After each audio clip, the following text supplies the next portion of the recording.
Welcome to my homely flavours. ഞാനിന്നിവിടെ നിങ്ങളായിട്ട് share ചെയ്യുന്നത് ഒരു അവിയലാണ്.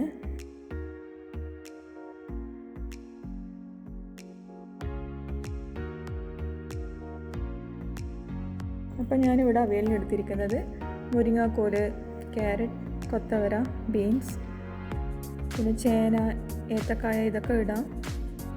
ഒന്നും കിട്ടാത്തതുകൊണ്ട് ഇവിടെ ഇടാൻ പറ്റിയില്ല.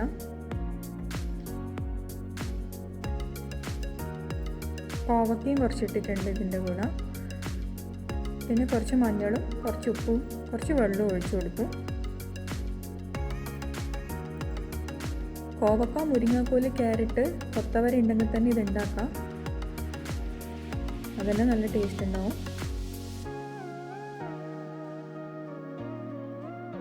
അപ്പോൾ അത് വേവുന്ന സമയം കൊണ്ട് നമുക്ക് അരമുറി തേങ്ങ, ജീരകം, 2-3 പച്ചമുളക് ഇത് ചേർത്തൊന്ന് ഒതുക്കിയെടുക്കാം. അധികം അരയാൻ പാടില്ല.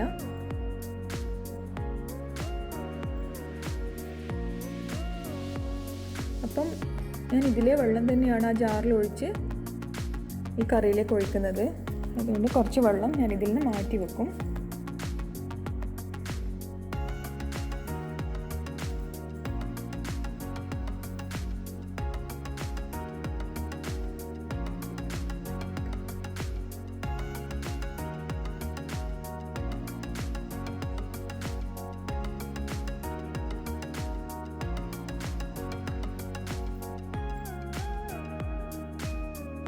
പിന്നെ ഇതിൽ പച്ചമുളകിന് പകരം കാന്താരി എടുത്താൽ നല്ല ടേസ്റ്റ് ഉണ്ടാവും.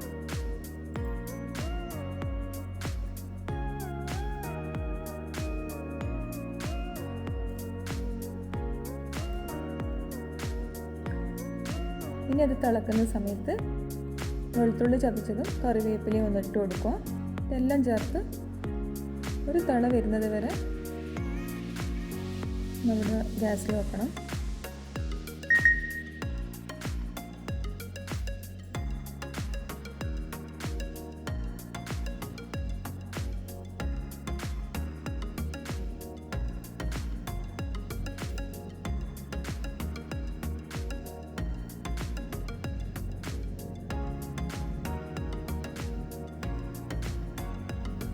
പിന്നെ അത് മൂടി വെക്കാനൊന്നും പാടില്ല. അതിലുള്ള വെള്ളം അത് തണിയുന്ന സമയത്ത് അത് വറ്റിക്കോളും. അതിൽ നിന്ന് അതിൽ കുറച്ച് വെള്ളം ഒഴിച്ചു കൊടുത്താലേ അരപ്പൊക്കെ അതിന് ശരിക്ക് പറ്റിപ്പിടിക്കത്തുള്ളൂ.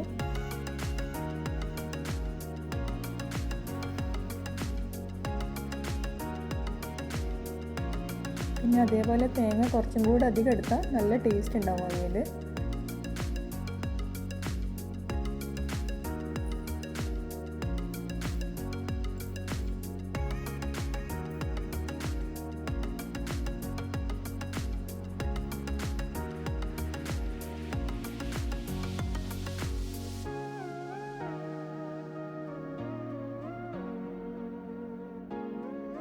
പിന്നെ നിങ്ങൾ അവിയൽ ഉണ്ടാക്കുന്ന ദിവസം രസം ഉണ്ടാക്കണം, അതേപോലെ പപ്പടം. അത് മൂന്നും കൂടി ആകുമ്പം നല്ലൊരു ടേസ്റ്റാണ്.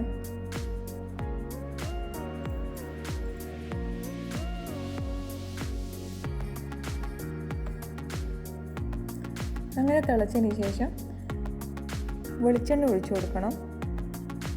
വെളിച്ചെണ്ണ ഒഴിച്ചു കൊടുത്തു കഴിഞ്ഞാൽ ഓഫ് ചെയ്യണം. കുറച്ചും കൂടെ കറിവേപ്പില ഇട്ട് കൊടുക്കുക. ഇത് തണിഞ്ഞതിന് ശേഷം മാത്രമേ തൈര് ഒഴിക്കാൻ പാടുള്ളൂ. തൈര് ആവശ്യത്തിന് ഒഴിച്ചു കൊടുക്കാം. എല്ലാം കൂടി മിക്സ് ചെയ്യാം.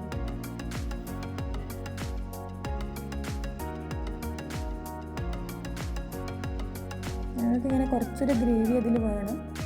അതാണ് ഞങ്ങൾക്കിഷ്ടം.